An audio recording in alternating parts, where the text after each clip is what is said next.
Même dans la haute société, les histoires d'amour peuvent finir de façon tragique, car une rupture peut conduire quelqu'un à commettre l'irréparable. Dans cet épisode de Killers, Amour mortel, un couple britannique en vue qui avait tout pour être heureux. Vêtements de luxe, voyages exotiques, voitures de sport. Il aimait être entre hommes, il aimait le cricket, il profitait de la vie. Une assistante royale et un riche homme d'affaires. Elle côtoyait la jet set. Elle évoluait au sein même de la famille royale. Mais les apparences sont parfois trompeuses. À huis clos, la romance est moins idyllique qu'il n'y paraît. Elle a parlé d'abus sexuels. Elle disait qu'il lui faisait tout un tas de choses perverses, qu'il était violent. Le conte de fées va virer au drame, avec à la clé un mort et une mystérieuse disparition. Ce fait divers qui concerne la haute société britannique a de quoi faire le bonheur des tabloïds. Ça donnait l'impression que quelqu'un avait voulu mettre la police sur une fausse piste. Pour moi, c'était une pure invention. «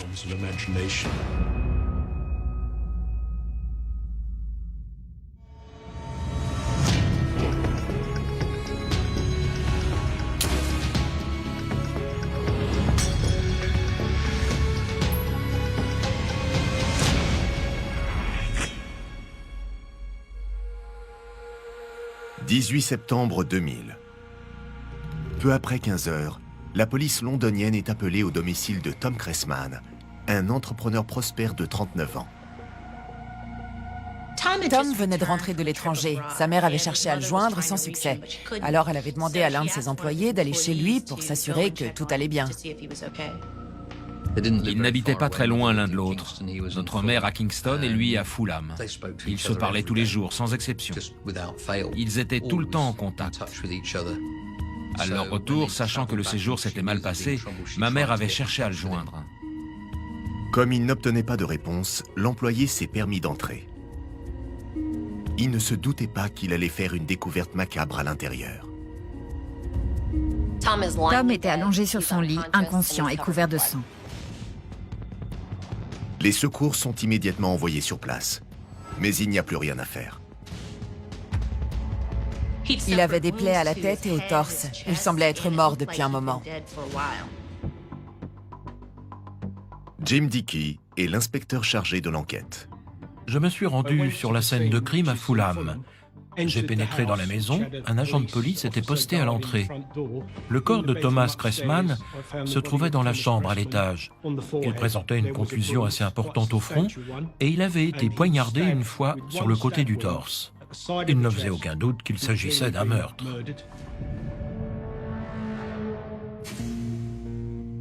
Tom Cressman n'est pas n'importe quel homme d'affaires. Depuis 2 ans, il fréquente Jane Andrews, une ancienne assistante de la duchesse d'York. Le couple est souvent en photo dans les médias. Ma première question a été « Où est Jane Andrews ?» Parce que Tom et elle vivaient ensemble. Elle était introuvable. Sa voiture n'était pas là, son passeport avait disparu ainsi que ses cartes de crédit et son portefeuille. Que faut-il en conclure? Jane doit-elle être considérée suspecte ou victime? Jane pouvait avoir été enlevée et être en danger. Jane Andrews est issue d'un milieu modeste. La benjamine de 3 enfants a grandi à Cleethorpes, dans le Lincolnshire. Son père était menuisier, mais il allait de petit boulot en petit boulot. Et sa mère avait une formation d'assistante sociale. Ce foyer n'avait pas beaucoup d'argent. Grimsby ne lui suffisait pas. Elle ne comptait pas faire sa vie là. Elle était persuadée que son avenir était ailleurs.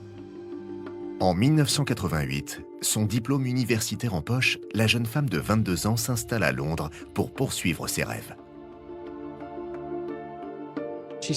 Dans le magazine Lady, qui s'adresse à la haute société, à des jeunes femmes ambitieuses et des personnes riches, elle a repéré une annonce et a envoyé sa candidature. Quand Jane arrive à son entretien d'embauche, elle a la surprise de sa vie. Elle ne savait pas très bien à quoi elle postulait. L'annonce était assez mystérieuse. Il s'agissait en fait de travailler pour Sarah Ferguson, la duchesse d'York. La duchesse a besoin d'une assistante personnelle. Jane est parfaite pour le poste. Elle se révèle vite indispensable et durant les années qui suivent, la duchesse et Jane deviendront des amies proches. Du jour au lendemain, elle a été propulsée dans un monde où régnait l'opulence. Elle côtoyait la jet-set. Elle évoluait au sein même de la famille royale. L'argent n'était plus un problème.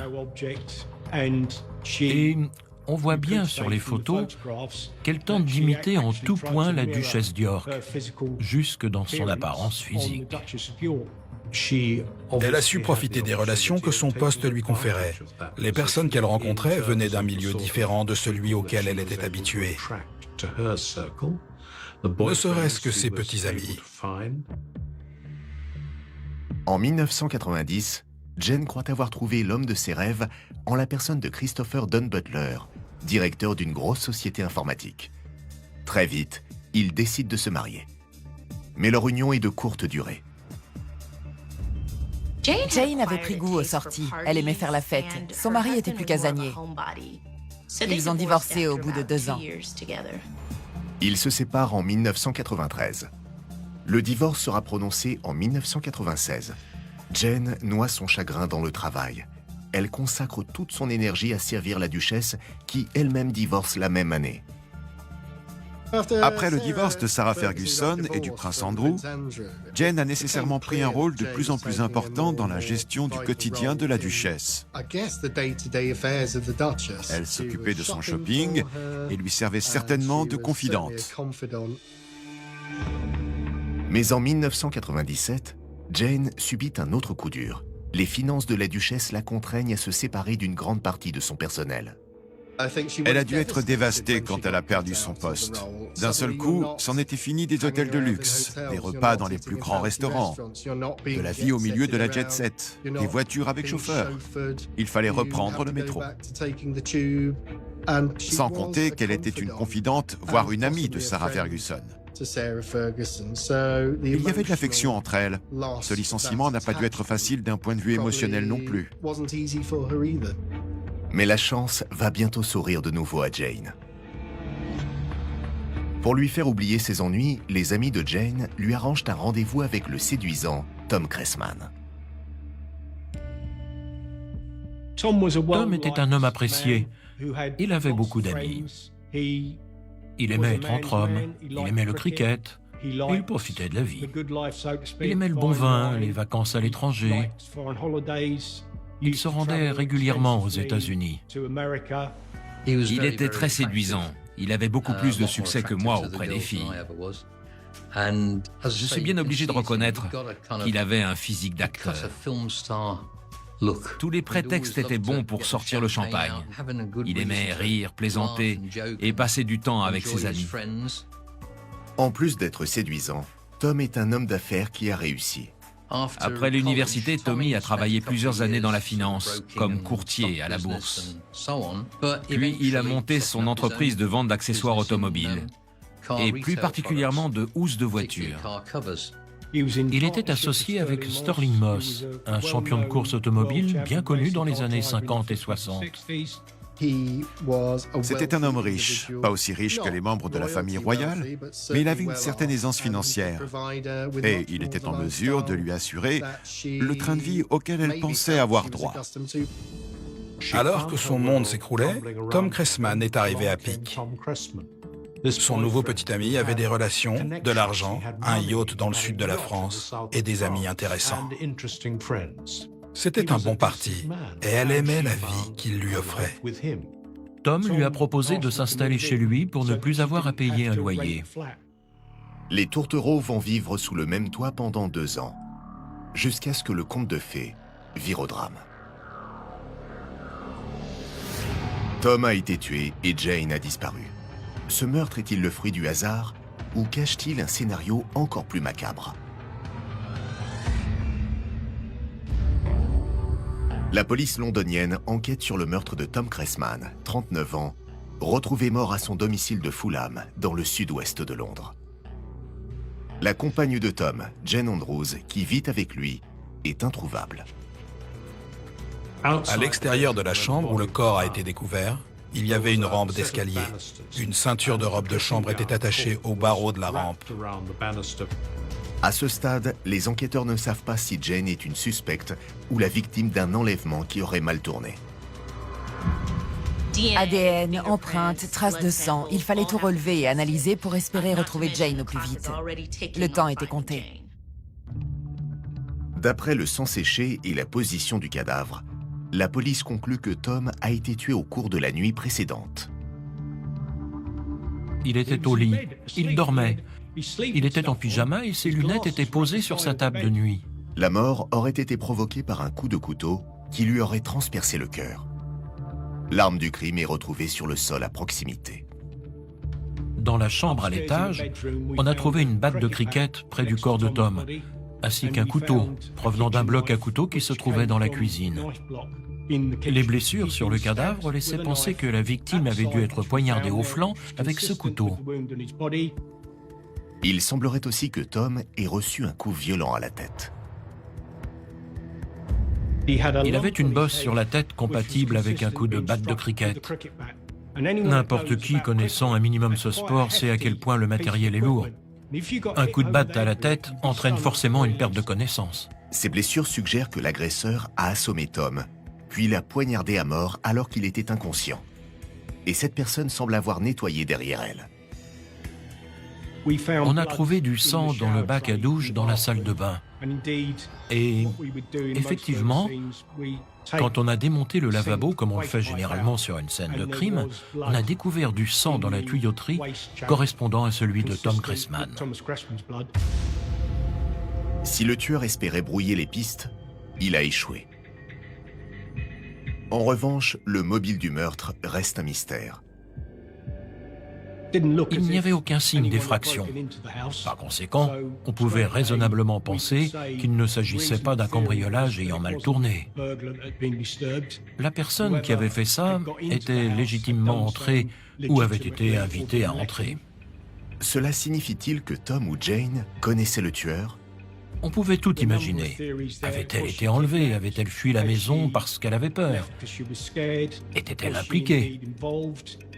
Seul un interrogatoire pouvait nous le dire. Encore fallait-il la retrouver.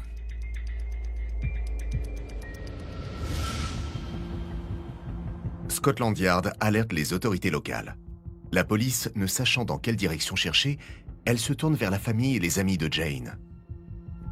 On a été aidé par ses amis et ses anciens employeurs qui se sont montrés très coopératifs. Fergie, la duchesse d'York, lui a même envoyé un texto à notre demande. Tout le monde l'appelait, lui envoyait des messages. Aucune réponse. Les amis de Jane ont du mal à imaginer qu'elle puisse être impliquée dans la mort de Tom. Selon eux, Jane était folle de lui. Il était jeune, talentueux, riche. Et peut-être aussi était-il la bouée de sauvetage qu'elle attendait pour sortir de cette nouvelle situation de précarité. Il subvenait à ses besoins, il lui plaisait, et elle espérait de tout cœur qu'il l'épouserait. Le couple est rentré récemment d'une escapade romantique dans le sud de la France. Ils étaient ensemble depuis un certain temps maintenant.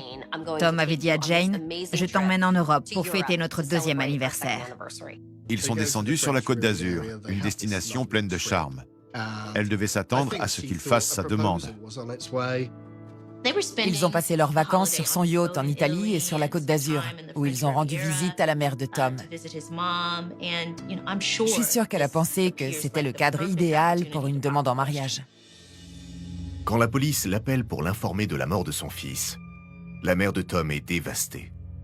Je crois qu'ils sont rentrés au Royaume-Uni le vendredi. Et le samedi matin, ils étaient de retour à Londres. N'arrivant pas à le joindre au téléphone, ma mère a eu un mauvais pressentiment. Elle savait qu'un drame s'était produit. Quand les policiers lui demandent si Tom avait des ennemis, sa mère n'a aucun nom à leur donner. En revanche, elle leur fait part d'une dispute entre Tom et Jane qui s'est passée juste avant leur retour en Angleterre. Quand ils se sont mis en route pour l'aéroport, il était assez évident qu'elle était de très très mauvaise humeur et dans un état d'esprit extrêmement négatif. Qu'a-t-il pu se passer en France pour que les deux amoureux se brouillent ainsi? On pourrait penser qu'il s'est passé quelque chose, une rupture peut-être. Mais ce sont des spéculations. En réalité, eux seuls le savent. Pendant que Scotland Yard enquête sur le meurtre de Tom Cressman, les recherches pour retrouver la compagne de la victime, Jane Andrews, se poursuivent. Les déclarations de la mère de Tom sur une querelle entre les amoureux incitent les enquêteurs à envisager la possibilité que Jane n'ait pas été victime d'un enlèvement, mais soit en fuite. Seuls Jane et Tom savaient ce qu'il s'était passé en France. Mais ce qui est clair, c'est que Jane s'attendait à une demande en mariage. Ce sujet a soulevé de nombreuses disputes quand ils étaient dans le sud de la France, une semaine ou deux avant sa mort. Disputes qui se sont poursuivies à l'aéroport en France. La mère de Tom et son petit-fils David ont conduit le couple à l'aéroport. D'après eux, l'atmosphère dans la voiture était houleuse. Le ton est monté entre eux. Mon fils David m'a rapporté qu'ils avaient eu une dispute sérieuse à propos de certaines choses. Apparemment, Jane a passé tout le trajet à crier sur Tom, à l'accuser de lui avoir fait perdre son temps durant toutes ces années. La mère de Jane raconte à la police que sa fille a appelé un ami pour passer sa colère. Il ne pouvait entendre que ce côté-là de la conversation, mais à un moment, elle a dit quelque chose comme « Je n'en peux plus ». La famille de Tom raconte aux enquêteurs que les problèmes de Tom et Jane ont commencé bien avant ce séjour. De l'extérieur, Jane et Tom passaient pour le couple parfait. Lui était son prince charmant et elle sa princesse. Mais la réalité était tout autre. Dans une enquête pour meurtre, on cherche des suspects, un mobile. Et on s'intéresse naturellement à la victime. Qui était-elle? Comment vivait-elle? On s'est posé ces questions à propos de Tom Cressman. Depuis qu'il avait réussi dans les affaires, Tom vivait à la façon d'un playboy. Il avait très bien réussi comme courtier en bourse et gagnait beaucoup d'argent. Il était passionné par les voitures de sport et s'était reconverti dans ce secteur. Il vendait des housses sur mesure pour des modèles classiques, mais aussi pour voitures de sport. Il était décrit comme un célibataire endurci. Il ne paraissait pas prêt à se caser, faire 2 enfants et vivre dans une maison à 4 chambres. Ce n'était pas son genre. En quelques années, j'ai vu défiler les petites amies. Il a toujours eu beaucoup de succès. Jane était la dernière en date d'une longue liste de petites amies. Mais quand elle a emménagé avec lui, tout a changé. Tom lui a proposé de venir vivre chez lui le temps de reprendre pied financièrement. Mais ce n'est pas ce qui s'est passé. Ce devait être temporaire, mais ça s'est transformé en quelque chose de permanent. Et dans l'année qui a suivi, les amis de Tom disent que la relation a connu ses premières tensions. Quand on a commencé à enquêter et à interroger les amis et la famille de Tom, on nous a décrit une femme intéressée qui était avec Tom pour le confort matériel qu'il pouvait lui apporter. À les entendre, Tom n'était pas prêt à passer à l'étape suivante comme elle l'espérait, c'est-à-dire à la demander en mariage. Elle paraissait avoir beaucoup d'exigences. On avait l'impression que tout ce qui l'intéressait, c'était elle-même. Il fallait qu'il soit à sa disposition. Les exigences de Jane commencent à peser sur la vie sociale de Tom. Elle ne supportait pas que Tommy fasse attention à quelqu'un d'autre qu'elle. Pas seulement les femmes, même les amis masculins de Tommy, elle ne les supportait pas. Un exemple, il a participé à un enterrement de vie de garçon avec des copains, John Gore, Richard Montgomery et d'autres. Quand ils ont atterri à Düsseldorf, tous leurs téléphones se sont mis à sonner. Comme elle n'arrivait pas à joindre Tommy, Jane a appelé tous ses amis. Il trouvait son comportement disproportionné. Elle l'étouffait. La famille de Tom affirme qu'ils voulaient mettre fin à leur relation. Mais ce n'était pas si facile. Jane s'accrochait désespérément à lui. Elle le menaçait de se suicider s'il la quittait. Tom la croyait, alors il repoussait à chaque fois. Il aurait voulu que ça marche entre eux, et il faisait tout pour. Mais il avait atteint un stade où il ne supportait plus cette situation. En désespoir de cause, Tom planifie ses vacances en France, pas pour faire sa demande, comme Jane l'espère, mais pour mettre un point final à leur relation. Durant leurs vacances, à leur retour d'Italie du Nord en France, il lui a dit clairement qu'il n'avait pas l'intention de l'épouser. Elle a dû être sidérée. Dans sa tête, elle se voyait déjà l'épouser. Elle en avait même parlé à des amis. Alors, quand l'inverse de ce qu'elle attendait s'est produit, quand il l'a rejetée, la pilule a dû être dure à avaler. Elle était extrêmement déçue et en colère. Jane aurait-elle été en colère au point de commettre un meurtre? En passant la maison de Tom au peigne fin, les policiers trouvent un autre élément allant dans ce sens. Il y avait des post-it un peu partout dans la maison. La police les a ramassés après la découverte du corps de Tom Cressman. Dessus, elle semblait se plaindre de la manière dont il la traitait. Les enquêteurs ont recueilli des messages trouvés dans l'appartement de Tom et qui semblaient avoir été écrits par Jane. Cela portait à croire que Jane Andrews était impliquée d'une manière ou d'une autre dans le meurtre. Néanmoins, quelque chose dérange les enquêteurs sur cette scène de crime. C'était comme si tout avait été placé là pour la police. La batte de cricket, le couteau, la ceinture de la robe de chambre de Jane, et maintenant tous ces post-it disséminés dans l'appartement, qui semblaient avoir été écrits par Jane. Parmi eux, il y en avait un en particulier qui ressemblait à un aveu de culpabilité. Si vous voulez, ça donnait l'impression que quelqu'un avait voulu mettre la police sur une fausse piste. Quelqu'un cherche-t-il à faire croire à la police que Jane est coupable?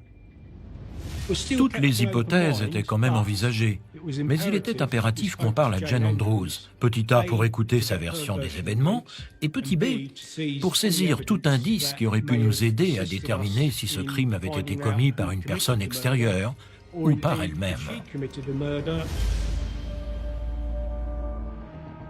Quelques heures après la découverte du cadavre de Tom Cressman, battu et poignardé à mort chez lui, les enquêteurs ont un suspect, sa compagne Jane Andrews.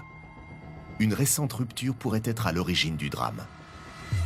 Elle mettait la pression à Tom pour qu'il l'épouse, et il a fini par lui dire que ça n'arriverait pas. Clairement, si c'était elle, son mobile était qu'elle avait été rejetée. La mère de Tom a rapporté que Jane s'était défoulée au téléphone sur le chemin de l'aéroport. L'ami que Jane a appelé dans la voiture est un certain Jill Hancox. Les enquêteurs l'interrogent pour savoir ce que Jane lui a dit. La rupture a pris Jane par surprise. Ce devait être une escapade romantique. C'est comme ça qu'il lui avait présenté les choses. Elle était persuadée qu'il allait lui demander sa main. Alors elle est tombée de haut quand il lui a annoncé vouloir mettre fin à leur relation. Jill confirme à la police que Jane était dévastée par la rupture, notamment parce que Tom était son seul espoir de garder le train de vie auquel elle s'était habituée en travaillant pour la duchesse d'York. Elle allait devoir retravailler pour moins de 30 000 livres par an. Et ce n'était vraiment pas ce dont elle avait rêvé. Elle estimait qu'elle valait mieux que ça, je suppose. Elle avait déjà été licenciée par Fergie. Mettez-vous à sa place. L'amie de Jane a dit à la police qu'elle se sentait humiliée. En perdant son travail auprès de la duchesse d'York, Jane a tout perdu. Et cette rupture avec Tom la ramène au point de départ. Je pense qu'elle avait vraiment placé tous ses espoirs en lui. Et quand ça n'a pas marché, elle a complètement disjoncté. Je ne vois pas d'autre mot. Ensuite, les enquêteurs examinent les relevés téléphoniques de Tom pour voir qui l'a appelé. Quand ils sont rentrés du sud de la France, ils sont retournés tous les deux dans l'appartement de Tom Cressman, où ils se sont apparemment violemment disputés. Les choses ont dégénéré à tel point que Tom Cressman s'est senti en danger. Tom avait appelé la police plusieurs jours avant le meurtre. Il avait demandé qu'un agent se déplace parce qu'ils étaient en train de se battre. Et il craignait que quelqu'un ne finisse par être blessé si la police n'intervenait pas. C'était avant le meurtre. Malgré l'appel à l'aide de Tom, la police n'estime pas nécessaire de mettre fin à ce qui n'est pour elle qu'une dispute conjugale.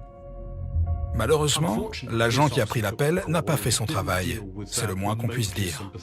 De nos jours, la police prendrait au sérieux un signalement de ce genre. Les enquêteurs révèlent aussi un autre appel passé à Lucinda Ellery, une amie commune de Tom et de Jane. Celui-ci date du jour du meurtre. Après avoir entendu parler du meurtre de Tom aux informations, Lucinda appelle la police.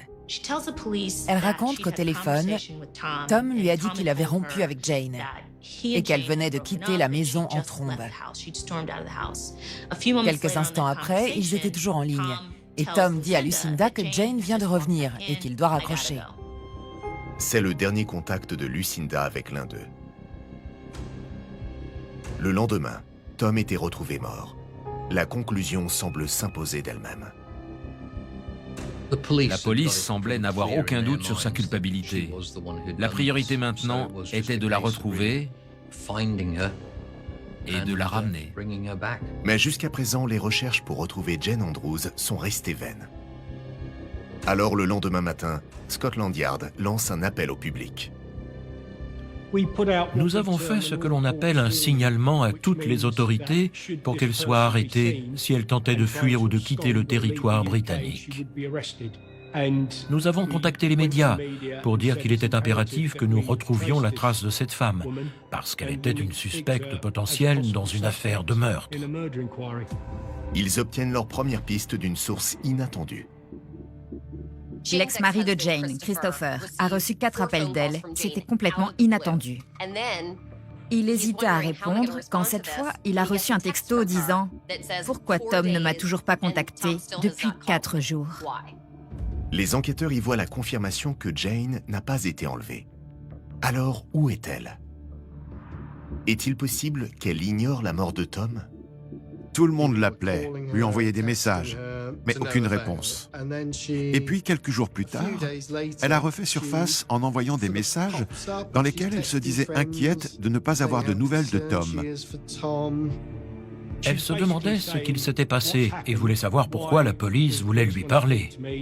Parmi les personnes que Jane appelle, il y a notamment Lucinda, qui prévient immédiatement la police. D'après elle, Jane n'est pas dans son état normal. Elle a du mal à articuler. Lucinda reçoit un appel de Jane, qui semble un peu dans les vapes. Elle commence à dire qu'elle ne sent plus ses jambes, et elle se répète beaucoup au téléphone. Plusieurs amis et connaissances pensaient qu'elle était suicidaire. Heureusement, grâce à son téléphone et à ses communications, la police parvient à la localiser. À un moment donné, un de mes hommes était avec une de ses amies quand elle a reçu un texto de Jane. Ils ont tenté de la convaincre de se rendre d'elle-même à la police. Les enquêteurs chargés de résoudre le meurtre de Tom Cressman ont localisé leur principal suspecte, sa compagne, Jane Andrews. Après s'être volatilisée pendant plus de 2 jours, Jane vient de refaire surface. Quand elle appelle ses amis, Jane est à plus de 300 km de là. Ils craignent tous qu'elle fasse une bêtise. Le téléphone de Jane a borné sur une route qui traverse la ville de Liskeard, en Cornouailles. Le temps presse. Au téléphone, Jane semblait à peine consciente. Plus ça allait, plus Jane semblait avoir du mal à articuler. Et au bout d'un moment, ils ont perdu le contact avec elle. Le 20 août, vers 6h45 du matin, des policiers de Cornouailles retrouvent Jane dans sa voiture, garée sur le bas-côté de la route. Elle est inconsciente. Elle a été découverte par un agent de police en Cornouailles. Sa voiture était garée, elle était dedans et elle faisait une overdose de paracétamol. Jane est immédiatement transportée vers l'hôpital le plus proche. Son état nécessitait une surveillance à cause du paracétamol ingéré. Mais dès qu'elle a été rétablie et que les médecins ont signé l'autorisation de sortie, la police l'a arrêtée et ramenée à Londres. Durant son interrogatoire, le récit de Jane n'a rien à voir avec les hypothèses envisagées par la police. Elle dit que quelqu'un a dû s'introduire dans l'appartement et tuer Tom. Jane est incapable de donner le moindre nom, mais selon elle, Tom compterait parmi ses ennemis des gens puissants. Dans une de ses versions fantaisistes, Jane Andrews affirmait que Tom avait été tué par une bande appartenant au crime organisé, parce qu'il trempait dans des activités criminelles. D'après Jane, les affaires de Tom allaient très mal. Il croulait sous les dettes. Il avait emprunté de grosses sommes à des usuriers.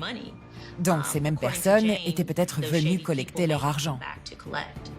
Quand les enquêteurs cherchent à corroborer les déclarations de Jane, tant la famille de Tom que ses employés contredisent totalement ses propos. C'était la première fois qu'ils entendaient parler de ça. En réalité, personne ne voyait qui aurait pu vouloir du mal à Tom. Personne n'a parlé de Tom autrement qu'en termes élogieux. Il faisait un métier qu'il aimait et, à l'évidence, ses affaires marchaient bien. À cela s'ajoute qu'aucun indice relevé sur la scène de crime ne vient étayer ses propos. Il n'y avait aucun signe de lutte. Rien n'indiquait qu'il pouvait y avoir plusieurs assaillants.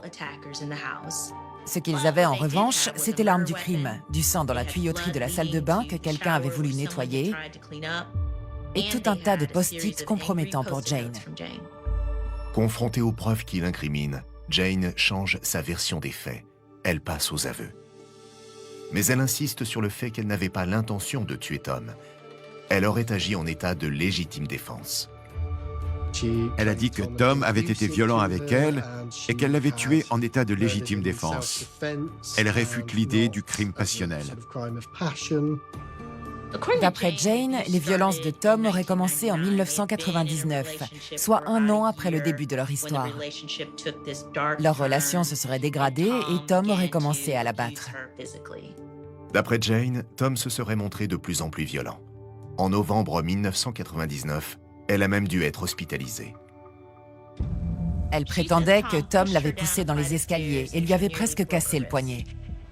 Une fois encore, les enquêteurs vérifient son histoire. Cette fois, Jane semble dire la vérité, du moins en partie.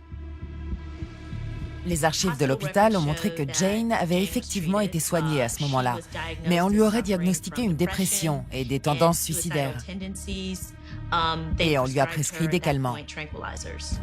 En partant en France, Jane espérait que cette mauvaise passe était derrière eux, raconte-t-elle à la police. Au lieu de cela, leur relation explosive a atteint un point de non-retour. À leur retour de France, ils n'ont pas arrêté de se disputer. Et le samedi, la situation est devenue intenable. Ils se sont disputés, je crois. Elle a quitté le domicile, elle est revenue peu de temps après, et Tom était là. Jane soutient que Tom, ayant déjà été violent par le passé, elle a préféré prendre ses précautions. Et en allant se coucher, elle aurait emporté un couteau de cuisine. La version de Jane est que Tom l'aurait attaquée quand elle est montée se coucher ce soir-là. Il aurait tenté de la forcer à avoir un rapport sexuel. C'est pour cette raison qu'elle avait un couteau, parce que ce n'était pas la première fois que ça arrivait.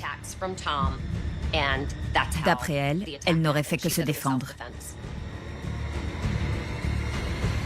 Nous sommes convaincus que Jane Andrews l'a poignardé et a ressorti le couteau immédiatement. C'est ce qu'indiquent ses blessures. Ensuite, Jane ne se souviendrait plus de rien, hormis d'être partie.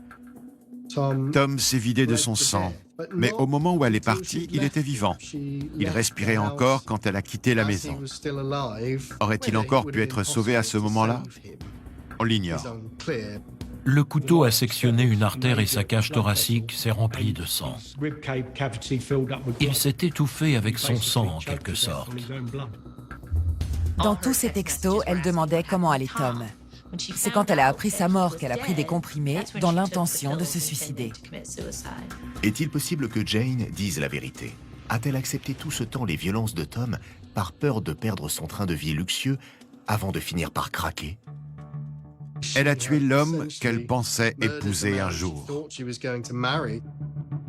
Pour finir, elle a été retrouvée dans sa voiture après avoir tenté de mettre fin à ses jours. Elle était visiblement dans un état de fragilité et de détresse très grave. Pour moi, ça tendrait à suggérer qu'elle n'avait pas planifié de tuer Tom. Les enquêteurs sont sceptiques. Si Jane a admis avoir poignardé Tom, à aucun moment elle n'a évoqué la batte de cricket avec laquelle il a été frappé. Et les médecins n'ont relevé aucune marque de défense sur elle quand ils l'ont examinée. Si c'était vraiment de la légitime défense, elle aurait dû avoir des marques, des bleus au minimum.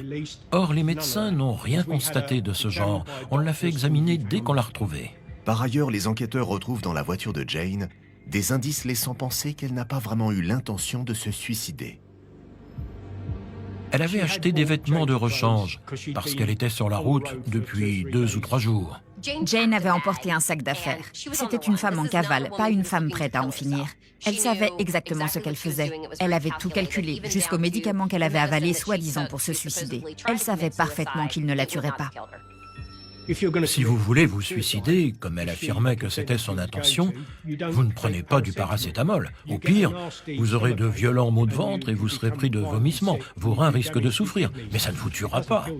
Pour la police, son comportement ressemble plus à celui d'une meurtrière qui cherche à détourner les soupçons. Clairement, pour moi, la thèse de la légitime défense ne tenait pas. Elle n'a pas agi en réaction à une agression. Son acte était prémédité. Elle a intentionnellement causé des blessures mortelles à Tom. La police londonienne inculpe Jane pour le meurtre de Tom Cressman. Qu'en pensera le jury? Jane Andrews risque la prison à perpétuité pour le meurtre de son compagnon âgé de 39 ans, Tom Cressman. Depuis des mois, cette affaire tient les médias en haleine. Partout dans le monde, ça a fait les gros titres des journaux. Vous imaginez? Une jeune femme issue de la classe ouvrière, ancienne assistante personnelle de Sarah Ferguson, déjà rien que ça, c'était vendeur. En plus, elle était mêlée à un crime passionnel. On l'accusait d'avoir planté un couteau dans le cœur de son compagnon. Son procès s'ouvre le 23 avril 2001. Le procureur fait le portrait d'une femme si désireuse de garder son train de vie luxueux que lorsque Tom a rompu avec elle, elle a perdu tout contrôle. Quand Tom lui a fait comprendre en termes clairs qu'il ne comptait pas l'épouser, elle est sortie de ses gonds. C'est clairement un mobile de meurtre. Elle allait tout perdre. Elle avait déjà perdu son travail. Elle allait perdre son petit ami. Elle perdait l'espoir de faire un beau mariage. Elle ne voyait pas d'issue. On aurait pu considérer son geste comme un crime passionnel. Mais au moment du meurtre, il n'était pas en train de se disputer. Il était au lit. Certains éléments vont dans le sens de la préméditation, comme la présence de la batte qui se trouvait comme par hasard au pied du lit où dormait Tom, et dont elle n'a eu qu'à se saisir pour l'assommer et lui faire perdre connaissance. Ensuite, il y a ce couteau qu'elle lui a planté dans le cœur. Elle l'avait pris en bas dans la cuisine et emporté dans la chambre. Ce n'était pas un crime commis dans un accès de rage incontrôlable. Cela traduisait un acte réfléchi de sa part. De plus, pour le procureur, le comportement de Jane après le meurtre ne plaide pas non plus en sa faveur. Non seulement elle a planifié son acte, mais après l'avoir exécuté, elle est allée nettoyer le sang dans la salle de bain. Pendant que Jane prépare son sac, écrit ses post-it et les sème dans l'appartement, Tom, lui, se vide de son sang. Durant la période où elle est portée disparue, elle garde le contact avec ses amis. Elle leur envoie des textos disant qu'elle ne sait pas où est Tom. Par la suite, au procès, ça a logiquement été interprété comme une tentative de brouiller les pistes. Après avoir présenté ses preuves et appelé ses témoins, l'accusation n'a plus rien à ajouter et cède la place à la défense. Le 1er mai 2001, Jane vient à la barre pour témoigner. Jane reconnaît avoir menti lors de son premier interrogatoire. Elle pensait que personne ne la croirait si elle disait la vérité. L'accusé lâche alors une véritable bombe. Les préférences sexuelles de Tom ont été évoquées au tribunal par Jane elle-même. Elle a déclaré qu'il était adepte de certaines pratiques brutales, bandage, SM, ce genre de choses. Elle affirmait qu'il l'avait initiée à ces pratiques sans qu'elle soit forcément d'accord. Jane aurait découvert la face sombre de Tom en tombant sur des échanges de mails entre Tom et une autre femme. Un jour où elle avait emprunté l'ordinateur de Tom, Jane serait tombée sur une correspondance assez explicite entre lui et une femme qu'il aurait rencontrée lors d'une virée entre copains à Las Vegas. Le contenu de leurs échanges reflétait ce que Jane a mentionné dans son témoignage sur ses préférences sexuelles. Qu'il était question de viol. Elle affirmait qu'il l'avait violée. De fessée également, de coups, de sodomie. Ça mettait tout le monde assez mal à l'aise. D'après Jane, ce n'était pas la première fois qu'il la contraignait à avoir un rapport la nuit où elle la poignardait. Elle affirmait que Tom lui avait déjà imposé certaines pratiques et qu'il la maltraitait physiquement et psychologiquement, et que c'était pour ça qu'elle l'avait tué. Elle le soupçonnait d'être sur le point de recommencer, et par conséquent, quand il a fait un mouvement vers elle, elle l'a frappé avec la batte pour l'empêcher d'abuser d'elle. Durant son contre-interrogatoire, le procureur met l'accent sur les multiples versions que Jane a données. Jane Andrews a cherché à se faire passer pour une victime. En premier lieu, face à cette accusation de meurtre, sa défense a été de dire « je ne suis pas coupable ». Puis ça a été « si je l'ai fait, ma responsabilité était atténuée ». Et pour finir, elle a brandi la légitime défense face à une agression sexuelle. Sa défense était incohérente. Elle n'arrêtait pas de changer de version. À mon avis, si elle a été préparée avant de venir à la barre, elle n'a pas dû bien écouter les conseils de ses avocats. Elle n'était pas du tout crédible, il faut bien le dire. Le procureur ne manque pas de souligner que Jane ne peut fournir la moindre preuve des viols qu'elle dit avoir subis. Il n'y avait absolument aucune preuve que Tom ait exercé ce genre de violence sur elle ou sur n'importe qui d'autre. Il n'y avait que ses déclarations, et elles arrivaient un peu tard au procès. De toute évidence, elle avait menti à la police, et elle n'avait pas arrêté de changer sa version des faits. En gros, sa défense a consisté à tuer Tom une deuxième fois, en le décrivant comme un personnage abject. Comme si ça ne suffisait pas de l'avoir tué. Pour sauver sa peau, elle était prête à détruire sa réputation. Qu'en pensera le jury? Le 16 mai 2001, le verdict tombe. Coupable. Ce verdict n'était une surprise pour personne, sauf peut-être pour elle. Logiquement, la condamnation a été la prison à perpétuité. J'ai éprouvé un grand soulagement. Mon père s'est senti apaisé dans son combat, ma mère aussi. La justice avait fait son travail. Jane Andrews a connu un destin digne de Cendrillon. Mais après avoir goûté un train de vie royal, elle refusait que son carrosse redevienne citrouille. Et elle a commis l'irréparable. C'est une femme blessée dans son amour-propre qui a voulu se venger. Pour l'avoir rejetée, Thomas Cressman a payé le prix fort. Que ce soit à l'époque ou même aujourd'hui, elle n'a jamais éprouvé le moindre remords d'avoir commis ce meurtre. En tout cas, elle n'en a jamais exprimé.